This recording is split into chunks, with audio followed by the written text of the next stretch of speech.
some people will attack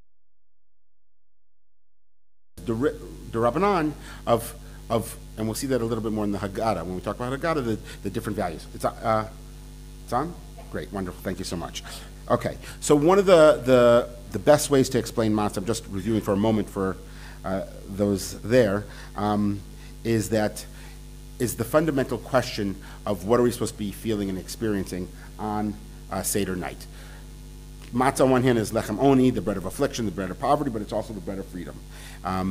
We eat the maror, which is bitterness, to remind us of slavery, the charosa, to remind us of slavery, but we also drink 4 cups of wine to remind us of, royalty. Of course, also, some will suggest that the symbolism of the wine is blood and the suffering. So you have the schizophrenia there as well.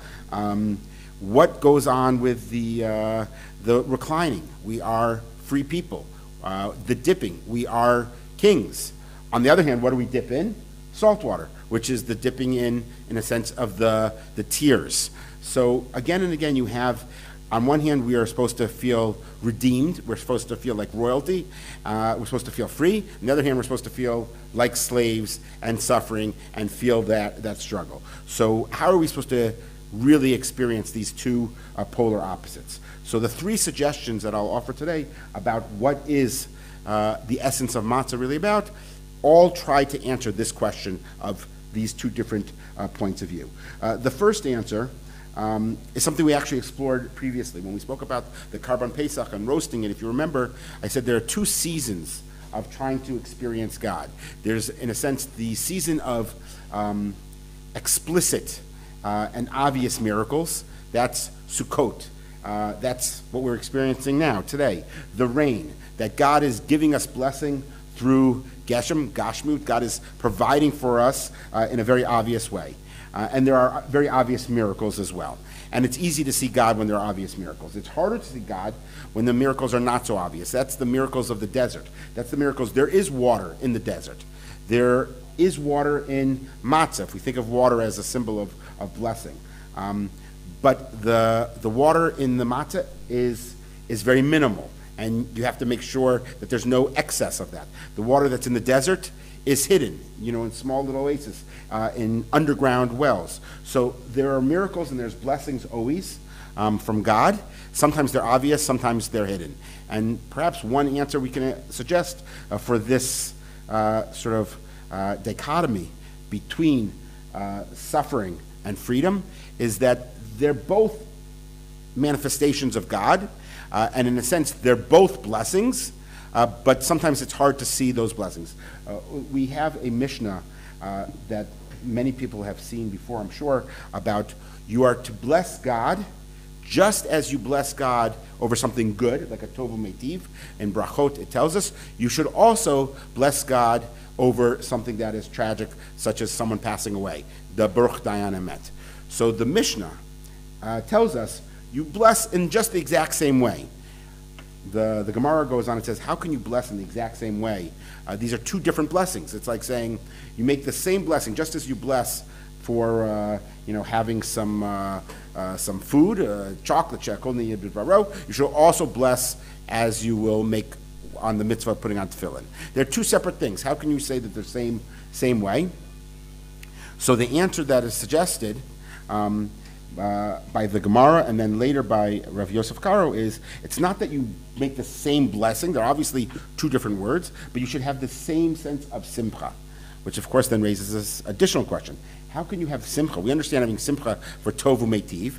How do you have simcha when you make the blessing of Baruch Dayan Emet? How can you have blessing, the simcha, when someone you care about has passed away? And the Rav Yosef Karo would say, quoting Rav Yonah, that you have emunah in Hashem, that it's all from God, that everything is good. You can't necessarily always see it, but it's all good and it's all from God, and therefore it's all a blessing.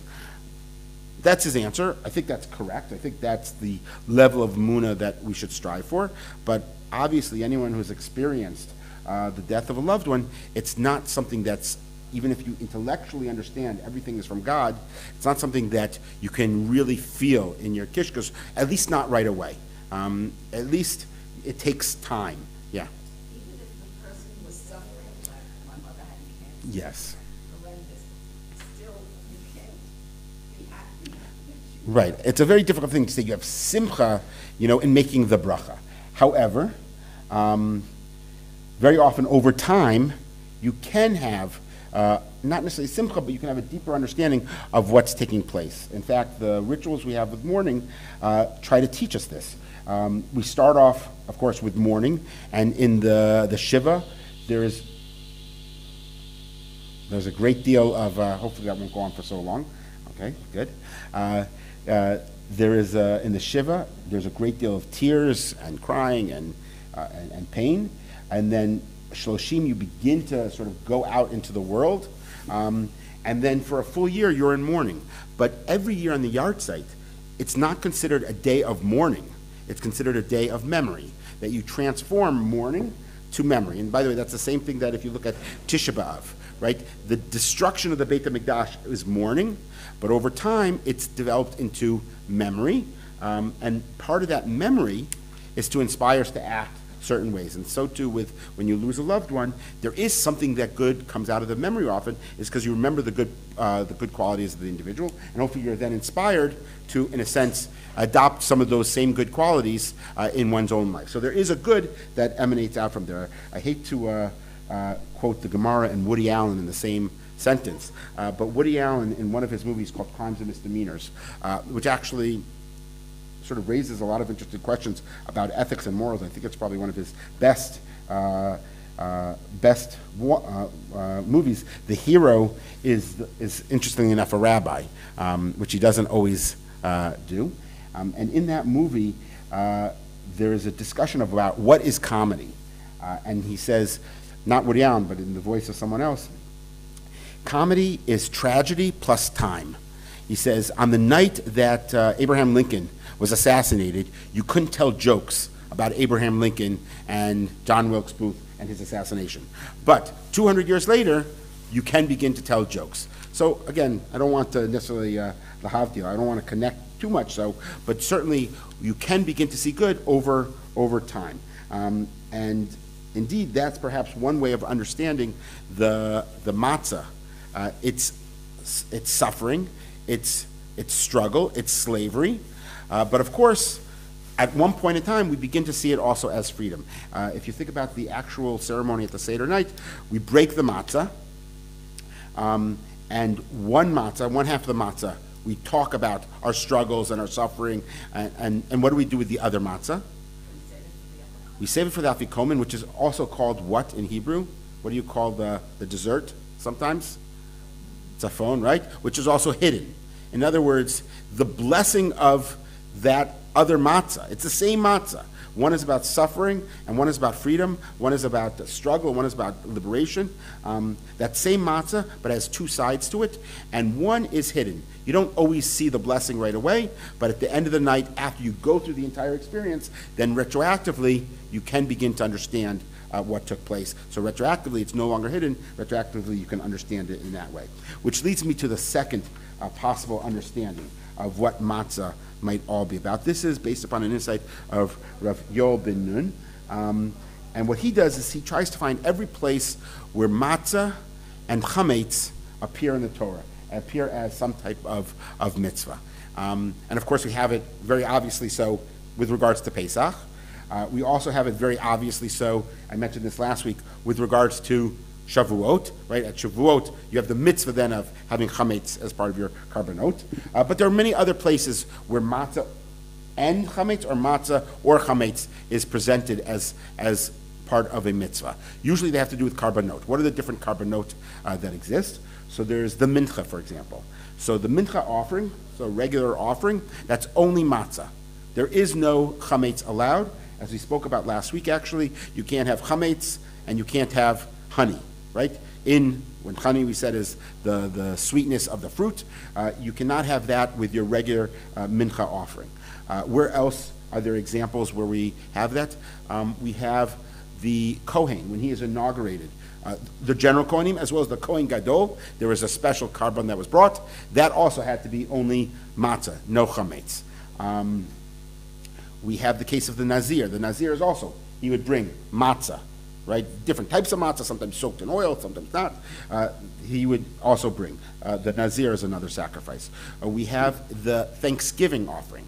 If you were, right, saved, which is, how is it brought down today? When we bench gomel, right? There are instances that you would bring a carbon to express your gratitude to God for being saved, whether you had, just been rescued from prison or a significant illness, the different examples that exist. In that instance, which is interesting, you would bring matzah and chametz, okay? Rav Yoel ben Nun goes through all these different categories, tells us when you would bring one, and when you would bring the other, and when you would end up bringing both. And from that, he then tries to sort of weave a consistent global theory of what does matzah and what does chametz represent. And what he argues is that chametz, right, is leavening. And he connects it also to the fact that fruit, in the form of the finalized fruit, honey, is also not permitted.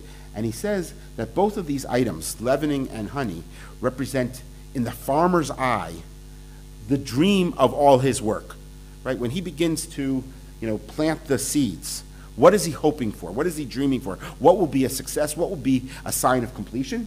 If he's at the end of the day able to create a loaf of bread, or if he's able to have the finished fruits that people can eat, or even more so, the honey, the concentrated form, the sweetness of it. He says, so therefore, what is chametz? Chametz is the ability to fulfill something, is to complete something, is to take it all the way to the end of the process.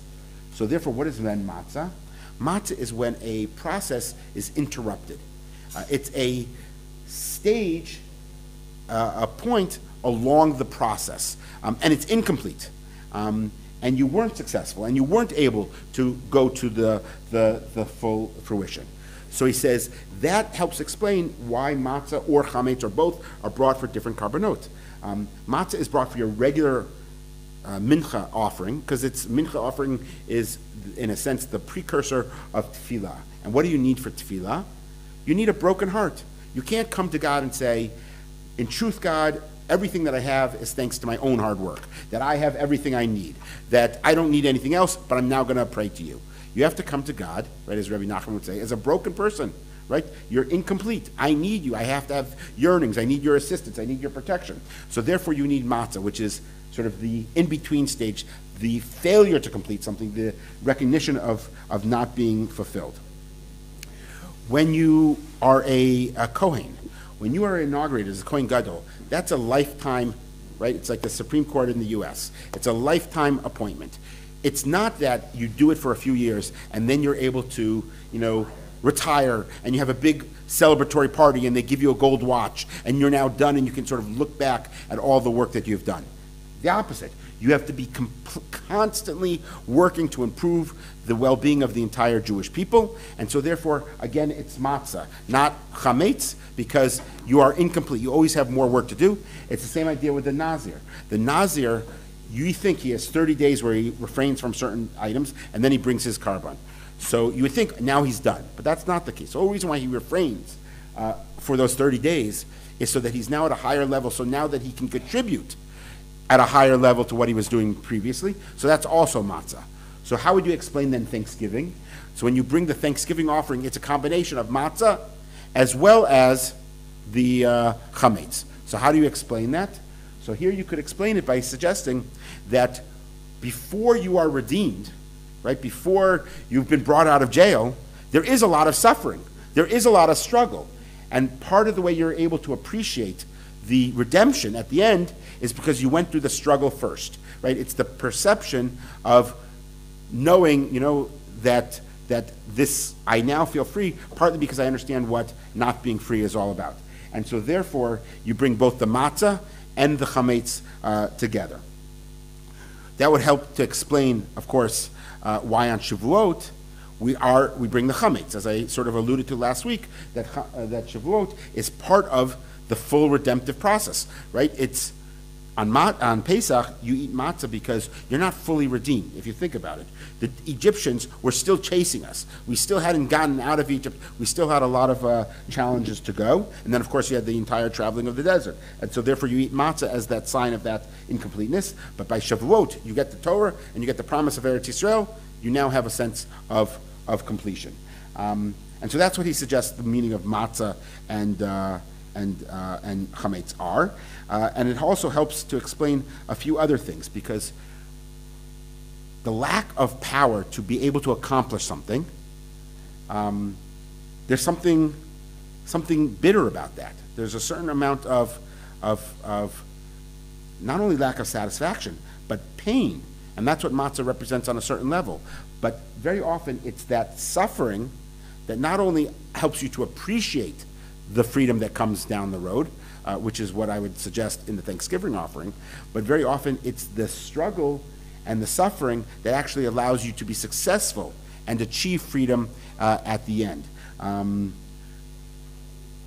just want to think about, for example,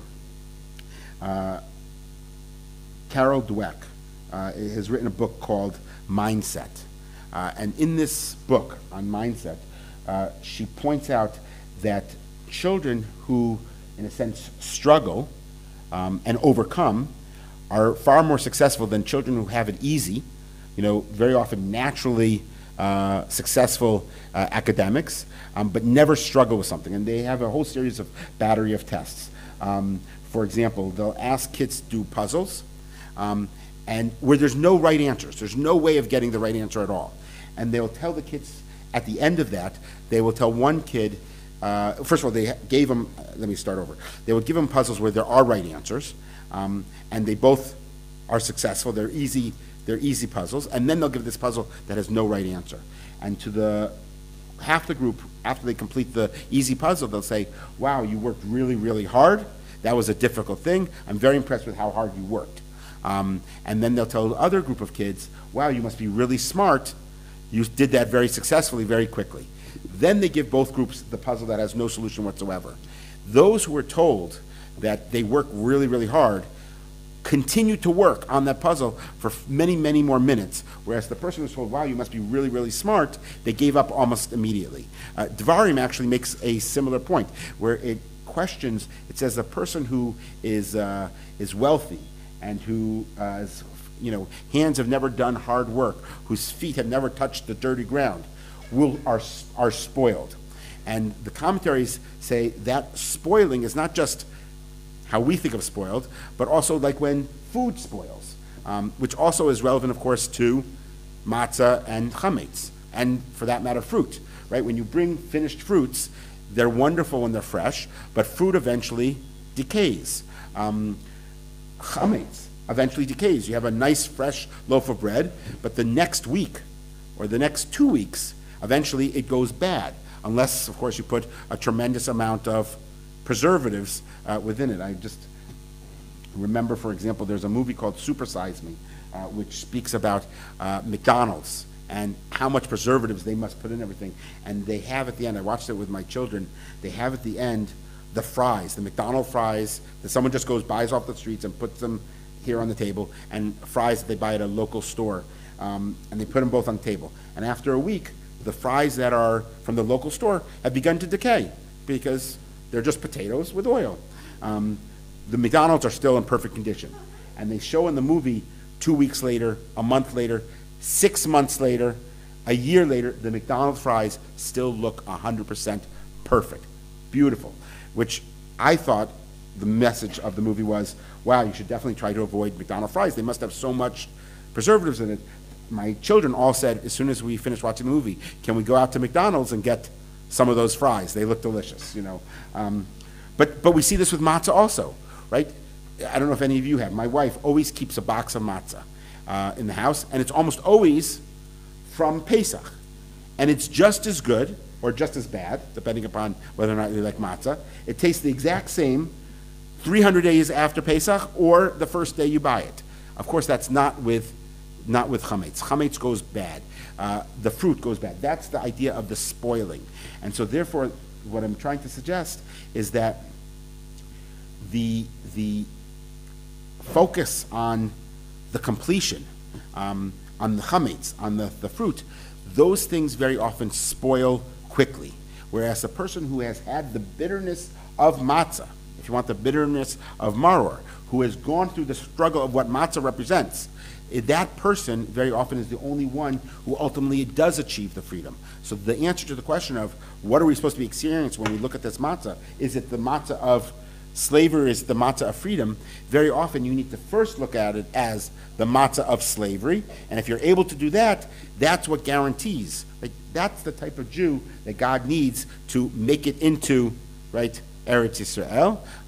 That's the type of Jew that God needs to help build up Eretz Yisrael and follow the Torah. The one who's able to deal with those struggles, that's the one who will ultimately achieve freedom.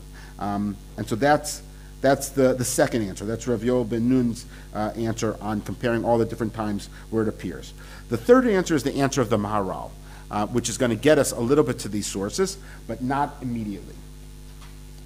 The Maharal actually lists a whole series of answers to the questions we've asked about what are we supposed to be experiencing. Is this matzah? Is lechem oni?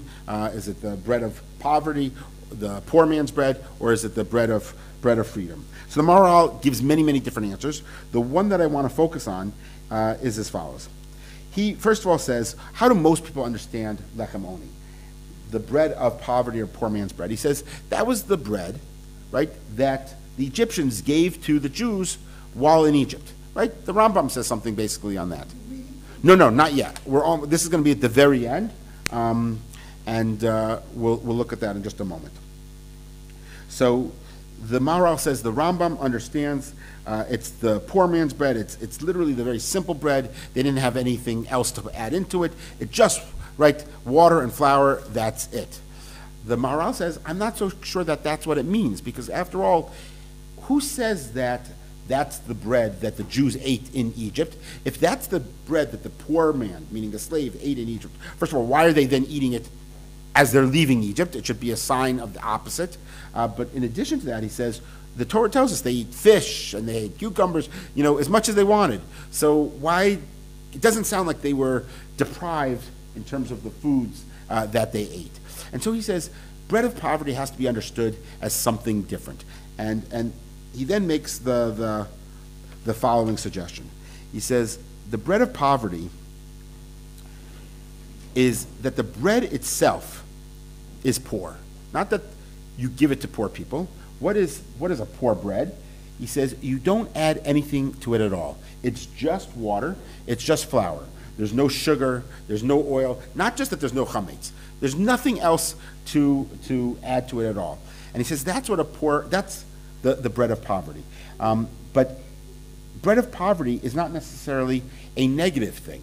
He compares it to a poor person. He says, obviously, not everyone wants to be poor, right? As Tevi would say, there's no great blessing in being poor. But the Maharal says, maybe there is a blessing in being poor. The poor man doesn't have to worry about anything. Now, again, that may not be true. The poor man have to worry about where his next meal is coming. But on a certain sense, he's not reading the paper about did the stock market go up and down. He's not, having to, worry about my neighbors are going on a fancy vacation. I should do the exact same thing. He has no external needs, so to speak, which I think the Maharal is really trying to get at is he lives a very basic existence. And he says that's what the matzah is really all about as well. There's nothing extraneous. There's nothing additional at all. And he says there's something very powerful about eating something at its absolute simplest level. And he says that's what the Jews need to do in order to have freedom. In other words, what he's really arguing for is this is the bread of simplicity, that we have to, in a sense, break free from all our needs. He says, what is a slave? A slave is someone who has to do something because someone else tells them to do it. Now, in Egypt, that was the Egyptians telling the Jews physical slavery, but there's also mental slavery. Think about a person, for example, who is addicted to cigarettes, right? That's a need that he has, and he doesn't want to, but he can't control himself. So he's a slave on a certain extent. It's not needed for his basic life, in fact, the opposite, but he can't give it up. And he therefore says, slavery is not needing anything else, not needing the approval of your cohorts, like, as I said, about the vacation or the new house or the new car. if you're sort of looking over your shoulders to meet the needs of sort of, social acceptance. He says that's a form of slavery. There's internal forms of slavery as well, that you feel you have to do this or that for one reason or the other. And he therefore argues and says the matzah is the bread of simplicity. There's a financial element to what he's saying, and then there's also, I would suggest, a social and even spiritual element of the bread of simplicity, that we should try to simplify our lives. There's a whole movement in America now called decluttering. There was a book that came out about the Japanese way of really only using a very limited amount of clothing. People have now made a tremendous amount of money teaching people how to empty everything out of their closets because they don't really need it. And then you have to go buy it. But they have this thing called a closet pod, which is you're not allowed to put anything more than this closet, and it has 30 items in it. And those are the only 30 items you will ever need, And the truth is, if you want to do this experiment, go through your closet and pick out things that you don't actually need. They say that most people have 120 items instead of the 30 items. Other things have been, that I was just reading about, 80% of the things we have, we don't use on a regular basis. And so the Maharal is saying, you don't need all these things, but it's more than that. It also weighs you down, because you now, you have the house that you may not need, and then you have to get the job that you may not need in order to pay off the mortgage that you didn't need. Meaning, listen, I had my wife's grandfather used to always say, rich or poor, money always helps. So it's not against the concept of fulfilling your needs, but really trying to understand what are your needs, as opposed to what is not your needs, and then you become a slave to things that you don't want. And we have a big tradition. Well, that's what he's obviously saying. He says that's freedom. True freedom is being happy with the things you need. Slavery is not being happy with the things you need, and therefore requiring many, many more things. Of course, the famous line that I'm sure many of you are familiar with from Pirkei Avot is, Ezehu Asher, Asamech B'chalko. Who is the person who is happy? The person who is satisfied with his lot. By the way, when that Mishnah, that's the Mishnah in Avot, but if you look at it in context, there's actually other suggestions that are offered as well. For example, Ezehu Asher, who is the wealthy person? One suggestion is an objective answer. The person who owns a certain amount of orchards. There's another answer that, therefore, if you think about what we need, we should all be very happy today, which is Ezehu Asher, who is the wealthy person, and it says the person who has indoor plumbing. Right, this is the time of the Mishnah. If you have indoor plumbing, wow, that's a great sign of tremendous amount of wealth, which, of course, for all of us, therefore, should think about, how fortunate we really are. And of course, there's other ways of looking how fortunate we really are. There's a wonderful book I was reading about, and maybe we'll return to it when we get to the mitzvah of Baal Tashchit, of not wasting, that says that the average person, the book is called The Eco-Sinners, the average person today lives as if you now put it back in Roman times, they have 6,500 servants. What does that mean? In the time of Rome, if you wanted to get clean clothes, right, you needed a servant who would run down to the river and wash, and you need someone to boil up the water. And if you wanted to take a bath, you needed if you wanted to send a letter, you needed a courier who would run in that direction. And then if it was a large distance, you needed people to watch over the horses, all these different things. So he says, the way we live today, if we live like Roman emperors, we can send mail easy, you can get on a phone, you could wash your clothes, that's as if you had 6,500 servants. Now, do you feel that you have 6,500 servants as you walk through life? No. A servant to your washing machine. Right. So that's the other, right. You become a servant because you have many, many more clothes than you need. That's part of what the Maharal is saying. By the way, continuing the Ezehu Asher theme for just a moment, one of my first visits to Israel, and one of the reasons I knew that I had to live here, is I was in a taxi and they were playing someone was teaching a Pirkei Avot on the radio, and I thought, isn't this a wonderful country? They have Pirkei Avot, you learn Torah while you're in a taxi. The taxi driver was not religious, by the way, or at least didn't appear religious, didn't have a kippah. Anyway, they say Ezu Shir, the person who was happy with his lot. At which point in time, the taxi driver lowers the radio and looks at me and says, that's not what it means, by the way. It doesn't mean the person who is happy with his lot is the person who is wealthy. Rather, Ezu Asher, who is the wealthy person? The Samech Bechelko, meaning who is the wealthy person? The person who is happy with your neighbor's lot. Your neighbor gets a brand new car, you're happy for him. You're excited for him. That's a person who is truly, genuinely happy, who's happy with what other people have for themselves. And they don't need it. Or they're not jealous about it. That's the person who is ultimately very happy. And I think that's the Maharal is trying to suggest, is that we should try to have as simple of our needs as possible and not be enslaved by needing much more than we need. There's a couple of good examples for the example of this. From this week's Parsha, in fact, we have a good example.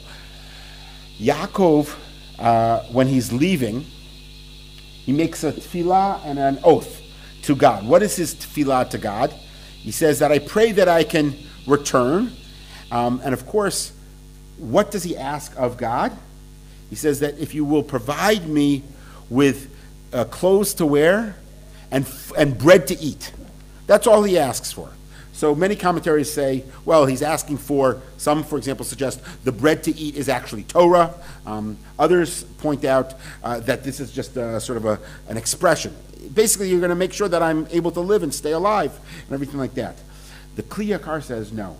He's actually asking for assistance with confronting wealth and power because he's going into the diaspora and he's actually going into Lavan. He becomes wealthy. In fact, he's correct in his fear because what does he do? When he's in Eretz Yisrael, he's dreaming of what? A ladder going up and down. He's dreaming of spirituality. What is his dream when he's with Lavan? He's dreaming of the stock market, right? He's dreaming of sheep and the different colors and how much he's going to acquire and not acquire. So much so that he actually gets stuck in Israel. If you read the text carefully, he doesn't come on his own back to Eretz Yisrael. God is as if telling him, come back, right? You've been there long enough. Your dreams have even changed now. It's now important for you to return to Eretz Yisrael. God has to actually tell Yaakov and get in his face and say, you've forgotten who you are, who your original dreams were. So the Kli Yakar says, what was his dream? Please give me just bread. I mean, his prayer, just give me just bread, just the basics, because if I have that perspective, I need just the basics, then I will survive and I won't become enslaved to a foreign ideology. That's all he wants. By the way, you see this also in Dvarim. God says if we keep all the mitzvot, what is God going to give us? God will reward the people with grain and oil. You would think for keeping all the mitzvot, there's a lot of other things besides just grain you might want. But the way I understand that is the way the Kli Yakar would understand it, which is if you keep all the mitzvot, God will give you the basics and you'll be satisfied and happy with the blessings of just the basics. That sometimes if you get too much, it becomes a problem. I see this, it's one of my great fears of Jewry, especially in America, in certain parts of America in particular, where I've spoken to some friends about whether or not they think about making Aliyah. And they say there's no way they can possibly make Aliyah because they have, first of all, they have to have a certain job because they have to pay for a certain home and have to pay for Jewish schooling, education. I said, but you understand that's all the opposite. If you just came, you don't have to worry about all these things. And I've spoken to them, and they say the society is really now distorted there. There are people who, another person who is a very good musician, and he said his parents told him he is not allowed to pursue music at all. He has to only pursue either business or law.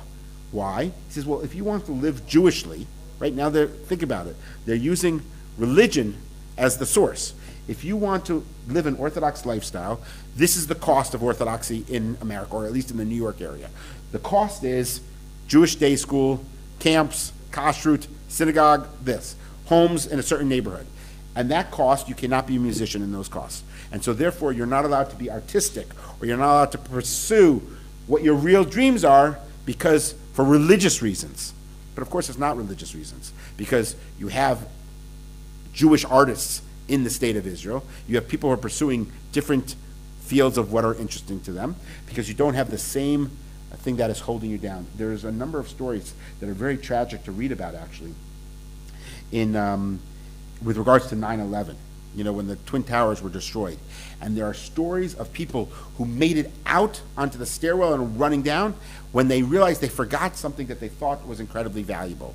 And there's stories, one in particular that I remember, of someone who had taken off their wedding rings while they were working, and they had left all their rings at their desk, and they had gone to, I think, the restroom, which saved their lives because they're already outside of the office, and they had gone down, and then they realized they forgot their rings. And they ran back into the buildings, and according to the eyewitnesses, they ran back to get their rings, and they died as a result in the buildings, meaning it was the actual material that they thought was so important that they lost their lives for as a result. And you see a very powerful example. I mentioned this, I think, once previously with the Egyptians themselves. When the Egyptians were chasing the Jews in the water, and the water is beginning to come back. There's different ways of understanding it. There's the Cecil de Bemil way of how did the water come back? It came crashing back. But others suggest, it was a tide issue, right? The tide had, revealed some of the dry ground, and then when the tide came, the water came back. It was very, very slow. So how did they die? How could they have died if it was coming back very, very slow? So I think it was Rabbi Sachs who makes one insight into this. We spoke about the great technology of the chariots, how the Egyptians loved their technology. Some were actually trying to pull their chariot out of the wet, the wet mud, and the water's coming back. It's almost like a reverse Nachshon ben Aminadav. The water's coming back, and it's getting higher and higher, and they have plenty of time to run and escape, and they won't do it. They won't leave behind their chariots. Their chariots is like, if someone has a Lamborghini today, right? And they won't leave behind their chariots, their Lamborghini, and the water's getting higher and higher, and it gets up to their nostrils. They still can escape, and they actually are still literally drowning as a result of the material that is causing them to drown.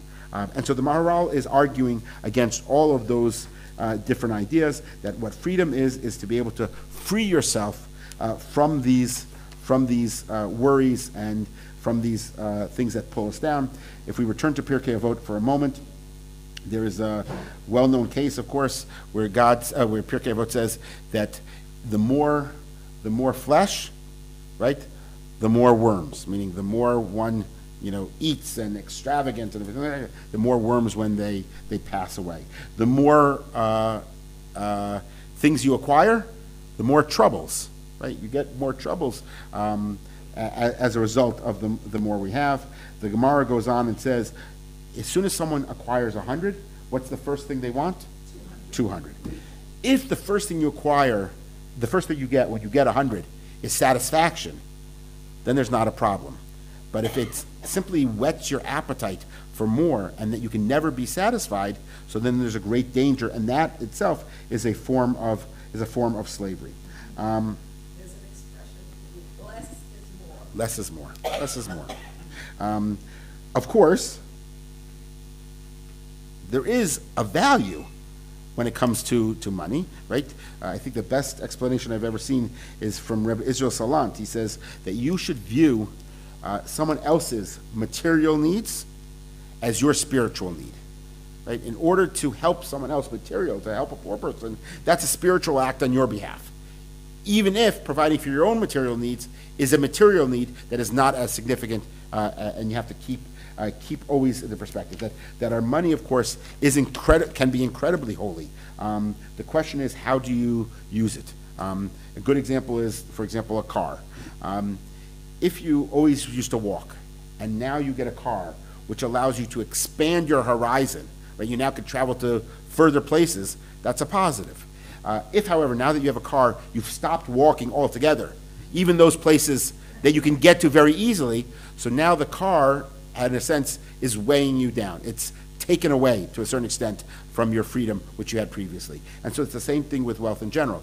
If the wealth enables you to perform and do things that you weren't able to do previously that have these spiritual values, then it's a positive. If the opposite, you now are, indebted to always acquiring more and more and more, so then you have, in a sense, lost yourself. One of my favorite stories, and then we're going to turn to the sources, is I believe, a Baal Shem Tov story about there is a chassid who is a very well-to-do individual, and his whole life he's been very holy. He's always served God faithfully, and all he wants to do is merit to see Eliyahu Hanavi. That's his only dream in life. And he goes to the Rabbi and he says, Rabbi, I want to see Eliyahu Hanavi. And the Rabbi says, okay, you have to go to such and such a town. You have to go through the town, and then you go outside the town a little bit. There's a very small little hut there. And he explains it and describes it to him. And you have to go there on Rosh Hashanah, and you have to bring all of your food that you would eat on Rosh Hashanah and everything like that. And you should bring it, you're going to have a guest. Eliyahu Hanavi will show up, so you should make it very nice. He brings, several carriages with him, and he knocks on the door, and there's a poor woman with a number of children. They invited him. They said, we don't know what you want to be here for, but you're more than welcome to stay with us. But unfortunately, we don't have any food to really give you for Rosh Hashanah. In fact, we didn't really have any. He says, you don't have to worry about anything. I'll take care of everything. He brings in, the plates and the candelabra and all the food and servants, and they have an absolutely wonderful Rosh Hashanah. The kids and the woman especially so, because they didn't think they would have any Rosh Hashanah at all. And 2 days they have these wonderful, luxurious meals. But Eliyahu Hanavi doesn't show up. The next year, he goes to the Rebbe again and says, you said I would see Eliyahu Hanavi. It didn't happen. He says, you have to go back again this year. This year, I promise you. And he gets delayed a little bit, and he's only able to make it for Yom Kippur. And he's coming there with Yom Kippur. He's bringing his food that he'll have for before the fast and his food that after the fast. And before he gets to the door, or he's knocking on the door, he looks through the window and he sees the children crying, the same children, and they're complaining to the mother, and they're saying, it's just not fair. We have no money, we have no food. We had no food today, and then tomorrow is a fast day, which means we'll also won't eat, and then we won't have any food to break the fast. Means we're going to starve for 2 or 3 days. We're going to have no food. We're going to be in such pain. It's so miserable. It's so suffering. It's terrible. It's terrible. And the mother is very calm and relaxed and says, dears, honey, don't worry about it. Don't worry about it. God sent us Eliyahu Hanavi last year over Rosh Hashanah. I'm sure that God will send us Eliyahu Hanavi again this year. And of course, at that point in time, he knocks on the door, and he therefore is Eliyahu Hanavi without knowing it. And indeed, we have great potential with our material resources, so long as we use them in the proper fashion. Okay, all of this leads now to the source sheets. So since we were talking about matzah as the bread of simplicity, and how we're supposed to relate to material goods and materialism in general, I thought I would bring a number of sources that speak about the Torah's perspective on money. In particular, I want to introduce you to a way of poskening halacha. There is a concept that people think that halacha is you just look in the book and there it is. But it's never that easy. Very often what takes place is there are two competing good values, right? There's a value of honoring Shabbat. Let's say you come home right before Shabbat comes in, honoring Shabbat, take a hot shower and prepare. But then there's also the halacha of, what happens if the shower goes into Shabbat and you're boiling water on Shabbat? So it's never between bad and good that one has to make a decision. It's usually between good and good, okay? And know which is more important. Now, how do you know which is more important? Sometimes it'll be obvious, right? Because it'll be simply between a minhag and a daraita. But sometimes it's not always so clear. And the Torah helps us when it's not always so clear as well by introducing what I call meta-halachic principles. Principles that sort of guide the posik to get the proper result. I'll give you a good example. The Torah doesn't tell us exactly what a lulav should look like, okay? It tells us that you have to have, from a tree, but it doesn't tell us which tree. So how do we know which tree it is? So the Gemara actually gives us the answer. It must be the lulav that we have. Why? Because some of the other options, when you shake them, you actually cut your hands. Meaning, from a date tree, when you hold the palm frond, it's fine. But there's other trees that have a similar frond, but they're very sharp and they will cut your hands. So how do we know? The Torah doesn't tell us. Well, the Torah does tell us, right? Dracheh darchei noam. All the ways of Torah are darchei noam, are pleasant. So if you have a choice between a palm frond that cuts your hands and a palm frond that doesn't cut your hands, so then clearly darchei noam teaches us that it must be the palm frond that doesn't cut our hands. So there's about 6 or 7, maybe there's even more of these sort of meta-halachic principles that help us guide what we should choose. One of them is called the Torah takes pity on the money of the Jewish people. Meaning if there's a expensive way and a less expensive way of performing the same mitzvah, the Torah usually prefers the less expensive way as a way of protecting the financial needs of the Jewish people. So let's just go through a few of these. This first page is from a book that is brought down, here it brings some of these ideas by Rabbi Professor Daniel Sperber, called the Darcha Shel Halacha. And the next page, there's also something that I brought from Eliezer Berkovitz. Okay, so on this first page, we won't go through it all, but on the right-hand side, I'll give you the source. He argues the source of this principle is actually from Pesach. The pasuk says, Min ha-pasuk, Ve'im imata bayit me'ayot miseh. Right? There's a mitzvah to go get, we've already spoken about this, to go get a sheep for the Karban Pesach. Right? And we spoke about how it's connected to each family, right, in your home. And we also spoke about if you don't eat the entire sheep, you have to eat the entire Karban Pesach. What do? Well, you invite people, absolutely, to get as many people to eat it as possible. But if there's leftover, you have to burn it. You're not allowed to leave it, to eat it again the next day or the next day or the next day. So he says there's a problem with this. We're talking about the Karban Pesach. Dirshu Chachamim, in the second line. Torah chasa al mumanam shel Yisrael. The Chachamim say that the Torah is concerned about the financial well-being of Israel. Kolomar im b'nei habayit muatim hem miliot lehem seh shalem echad. What happens if it's a family of 4? They're not going to be able to eat the entire sheep at all. So you might think, according to halacha in general, if you didn't know this principle, you might think, okay, well, they have to just try to eat as much as possible. And if they leave over half the animal, so you burn it. The mitzvah is to have this Karban Pesach, so you burn the other half of the animal, they don't get to eat it. The Torah says, no, that would be a waste. She'im hem yicholim lochlo, if they can't eat it, yavo hanishar lidei notar. If they don't eat it, it's going to be destroyed and burned. So therefore, it says, v'lakachu v'shcheino. They can go into partnership together. Rather than each of them buying their own sheep and each of them then having to burn half of the sheep over, they go in together and they buy one together and they split it. Right?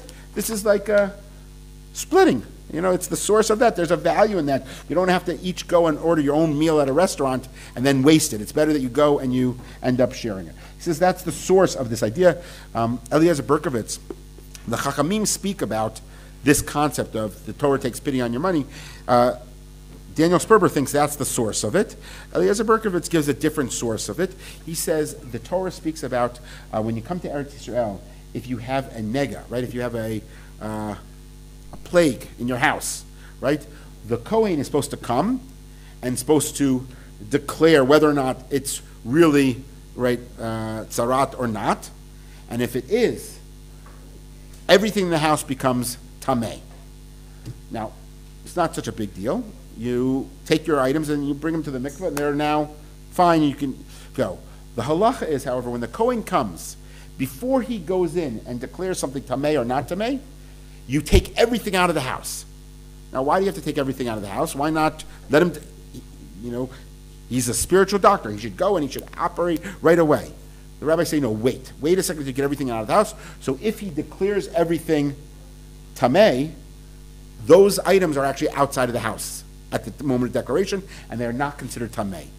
So why is that important? We could just dump things in the mikvah. Well, you can't dunk everything in the mikvah. If it's a clay item, for example, you'd have to destroy it.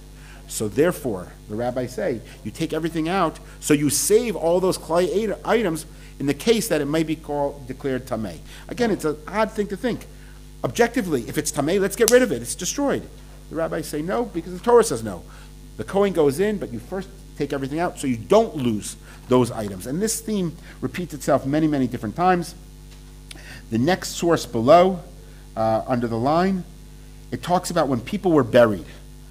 Originally, it says, if you look at the small print, V'rishona hayu molichim et hamet, they would carry the deceased person in the time of mourning.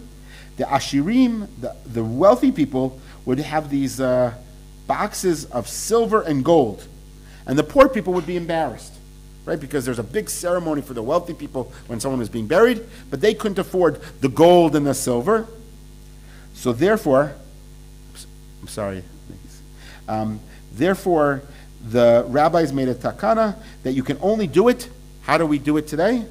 In a very simple, right, pine box. In Israel, even more so. By the way, underneath, in even the smaller print, it tells another minhag that existed. If you look at the second paragraph from the bottom, it's in small print. I'm sorry to say. In the middle it says, Ro'im ha-minhag hara umar. There's a very bad and bitter minhag that they would dress wealthy people, in particular women, in jewelry, and they would also wear silk clothing or garments that were made out of gold thread, and they would bury them in that. And the rabbis say, now it's not an issue of embarrassment. People didn't even necessarily see that. They said, this is a very foreign way of burial to us. We don't hear this at all. And it's such a waste. V'zehu asor gadol. This is a very large prohibition. The hefsed mamon chinam. And you're wasting money for no reason whatsoever. You know, there's no value at all. There are some times when you can spend more money than you actually need. The Gemara speaks about, for example, it says that if you're able to live with just plain barley, so that's better than getting fancy type of grains. But then someone argues and says, yes, unless the fancier grains are also healthier for you. If it's healthier for you, meaning if organic food is healthier and more expensive, you're allowed to spend more money. But if it has no benefit whatsoever, just to spend money, it's a waste and it's not appropriate. The next side, the top of the page. The next column. You know, we're told there are two great days, wonderful days, Yom Kippur and Tu B'Av. And Tu B'Av, everyone would go out. And it's explained that when they would go out wearing white garments that they borrowed from other people. Why did they wear white garments that they borrowed from other people? Well, white is a sign of simplicity and purity. In fact, we learn about simplicity from the Kohen Gadol. He's allowed to wear it. In fact, he's commanded to wear gold garments during most of the year, but at the holiest day of the year, he wears the simplicity of the white. That's what we should be striving for. Here they borrowed garments, so no one was embarrassed by someone had fancier clothing or less fancy clothing. Again, there is that protection. The next page gives another number of examples of that. I just want to do two quick ones. One is in the middle of the next page on the left-hand side, is the case of where the fish Mongers, right? The fish, people who would sell fish, they raised their prices. So there's a problem with that. In certain Ashkenazi communities, there is a very strong minhag that you should have fish as part of Simchat Shabbat at your meals. So if you look now at the source, Gam tov sheyachol bechol sudam migimel sudot dagim, you should have fish at all three meals according to Magin Avraham on Shabbat. However, if the sellers of fish, they raise their prices more than a third of what the value should be, then I call the takana should be, the Or Chaim quotes this, that you should boycott fish. Even though there's a mitzvah to have fish on Shabbat, you should boycott fish. And then he goes on to say, and even if you can afford it, even if you can afford the fish, it's no problem, you must still boycott it because it's a waste of money. And there's other ways of having Oneg Shabbat. And then there's other people who say, for example, in Taiman, they didn't have fish at all. They had other things that they enjoyed themselves. And the last source I want to give you in this regard is on the right-hand column. This is from Eliezer Berkovitz, and he's quoting a number of sources about the Torah that takes pity on the money of the Jewish people, and he asks this one simple question. Pesach is 7 days. Sukkot is 8 days. Why is Shavuot, the Chag of Torah, why is that only 1 day? Have you ever thought about that, of the three Shloshah Regalim? So he says as follows. He says, the Pesach takes place before the summer work of the fields, and you have to do a lot of work, but it's almost like there's a break in the natural agricultural period. It's a time where you're actually pretty laid back, and you don't lose any money from not working the fields. Sukkot is the exact same thing. It's in between harvest seasons, and it's a downtime. You don't have to do any farming at all. So again, you don't lose any money by not working. It says Shavuot, however, Shavuot is right in the middle of the busiest time of the year from a farmer's point of view. This is when he's really working the field, he's planting, he's plowing, he's doing all these many different things. He has no time. If you take 7 days off, you'd lose a lot of money as a result. So, says Rabbi Eliezer Berkovitz, that's the source of, another source of example of the Torah taking pity on the money of the Jewish people. You see it even in how we actually fulfill our chagim. Have a nice week.